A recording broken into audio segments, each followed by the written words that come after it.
Marvel's Spider-Man 2 is out on October 20th for PS5, and there's a lot of hype. The introduction of villains like Kraven and Venom, Peter falling to the dark side with the symbiote, a lot has been leading up to this. Nevertheless, it's impressive how Insomniac's Spider-Man franchise can have so many incredible moments, despite only having 2 games thus far. Let's look at 15 of the best moments before the sequel's launch. Spoilers follow for Marvel's Spider-Man and Miles Morales, so beware. Spider-Man vs. Kingpin. But your foolishness ends now.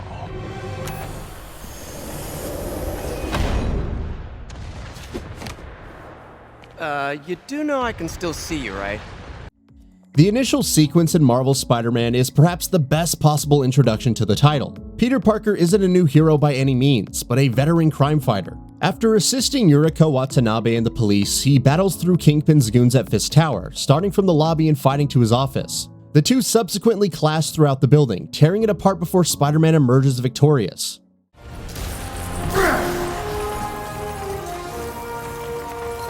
So, should we kiss now? Yeah, maybe later. Mr. Negative in the train battle. Following Kingpin's arrest, Martin Lee, aka Mr. Negative, becomes the main antagonist for a period. Not only does his gang, the Inner Demons, wreak chaos across the city, but attacks Norman Osborn's re-election rally, with Miles' father dying in the process. Peter and Mary Jane track down Lee to Grand Central, which leads to some stealth with the latter, before Spider-Man battles Mr. Negative on a subway train. The ensuing sequence is an incredible callback to Sam Raimi's Spider-Man, and even ends with Peter stopping the train in the same way, except without collapsing. Everything about this mission was top-notch, from the stealth and tension to the combat and destruction.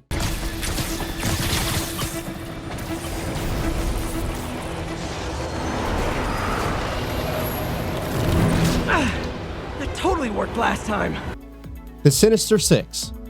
We knew Spider-Man would have to deal with different villains throughout the story. However, perhaps the biggest surprise, sadly spoiled before release, is the formation of the Sinister Six. It happens during a breakout at the raft, as Peter fights off the likes of Rhino, Scorpion, Vulture, Electro, and Mr. Negative. Unsurprisingly, he loses, leading to Dr. Octopus releasing the Devil's Breath poison in Times Square. Throughout the remainder of the story, Peter has to round up the villains and secure the anti-serum for the poison with Dr. Morgan Michaels, who works for Oscorp. Rematch with Mr. Negative.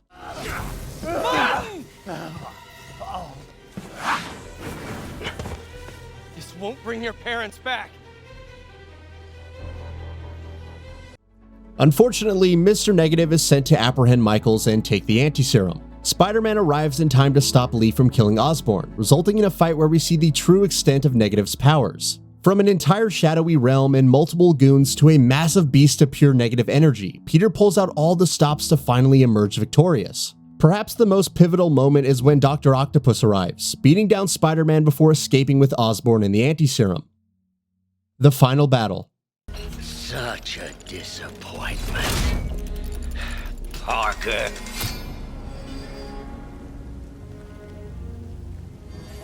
You knew? I tried to warn you, Peter.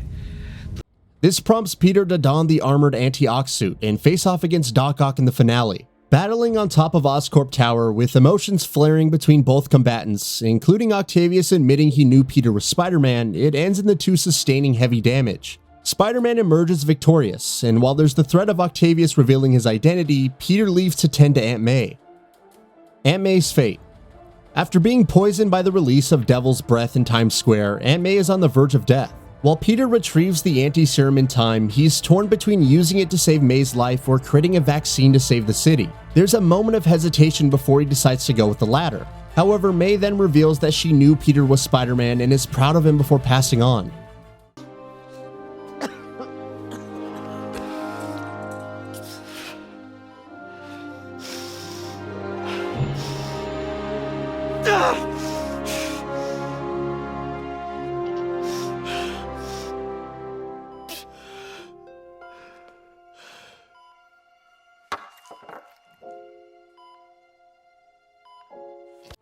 Miles reveals his powers. While Peter deals with May's death, things start looking up over time. After reuniting with Mary Jane, he learns that Miles Morales has the same powers as him. It starts awkward, with Miles not knowing how to explain it and then hanging from the ceiling. How does Peter respond? By leaping up to join him and reaffirming that it's not all weird. A fun way to close out the game and offer hope for the future. The symbiotes reveal. Of course, it's hard to forget this pivotal post-credit scene where Norman Osborn steps into a hidden lab and speaks to his son Harry within a containment tank with a black substance around him. As Osborn commits to finding a cure for Harry, the substance reacts to his presence, confirming itself to be the symbiote. As for what role Harry and Venom play in the sequel, there isn't much longer to find out. Yuri becomes a vigilante. Though an upright police officer to start with, Yuri becomes disillusioned with the justice system after an operation that results in the death of her fellow officers. She becomes a loose cannon, going as far to shoot Hammerhead in the head after his fight with Spider-Man. Though placed on administrative leave, she reemerges when the player investigates a series of murders committed by a Magia enforcer. The police recordings at the scene of each crime eventually lead to a call from Yuri. When Spider-Man tries to meet her, he discovers the enforcer's corpse tied to a water tank with various purple cords highlighting his victims. Yuri severs all ties with the hero after this. While Insomniac didn't outright confirm that she becomes Wraith, the fact that she takes on this identity in the comics after being disillusioned with the justice system is no coincidence. Wraith also appears on Kraven's hit list in the first gameplay trailer for Marvel Spider-Man 2, and the resemblance to Yuri is uncanny. You need to turn yourself in. For what? I just dispensed justice, true justice, and I restored a little bit of balance to the world. You're my friend, Yuri. I don't want to come after you. You do what you have to do. Miles and Peter vs. Rhino. Though Marvel's Spider-Man Miles Morales isn't a long game, it's still full of high-octane moments, including Rhino's escape. While escorting the supervillain to the rebuilt raft, he escapes and goes on a merry chase through the city, destroying everything in his path. Peter and Miles subsequently give chase, and the sheer spectacle of the destruction is something to behold. While Rhino bests Peter, Miles manages to beat him by manifesting his bioelectricity powers for the first time. Miles' first Spider-Man suit. Miles feels a bit low after the battle with Rhino, and after Peter reveals that he's traveling overseas with Mary Jane as her photographer, there's doubt as to whether he can protect the city as Spider-Man. Nevertheless, Peter entrusts him with the duty and provides a gift, Miles' first Spider-Man outfit. It may not seem like much initially, but his awkward donning of the outfit in Central Park and discovering its many capabilities is a fun sequence of events. Miles designs his first suit. Whenever you say Spider-Man, you always mean the other one. You're Spider-Man. You can fix this. Your way.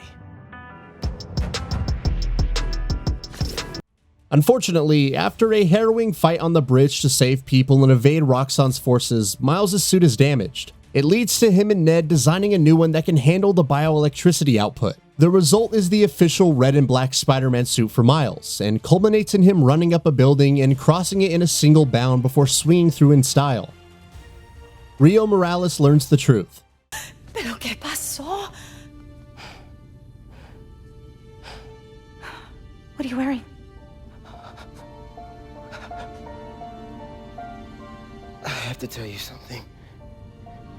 It's a genuine moment of concern, especially given all the cutscenes where she hopes Miles keeps himself safe. And while it seems like Miles has screwed up things again, his mother affirms that nothing he does would ever make her stop loving him. It ends up with Rio helping with the evacuation of Harlem while Miles readies himself to stop Finn. You give me strength, Miles. That's all a hero really is. Someone who's brave for the people they love. Finn's sacrifice.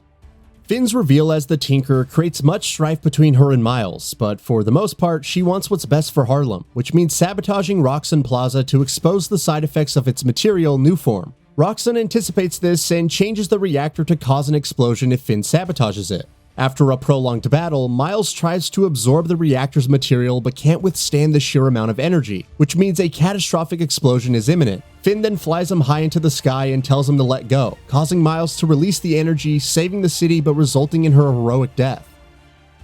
Tribute to Finn. There are plenty of memorable parts at the end of Marvel's Spider-Man Miles Morales, from Peter returning and the two Spider-Men venturing forth, to the tease of Harry Osborn being released from his containment tank. However, the best part is Miles overlooking the city from up high and placing the Young Researcher's Award that he and Finn won, paying tribute to her sacrifice before moving on. So what are your thoughts on this? Go ahead and share them in the comments below. And if you like this video, please subscribe to the channel and enable all notifications by clicking the bell icon to get new video updates. We upload every day and would really appreciate your support. Thanks for watching.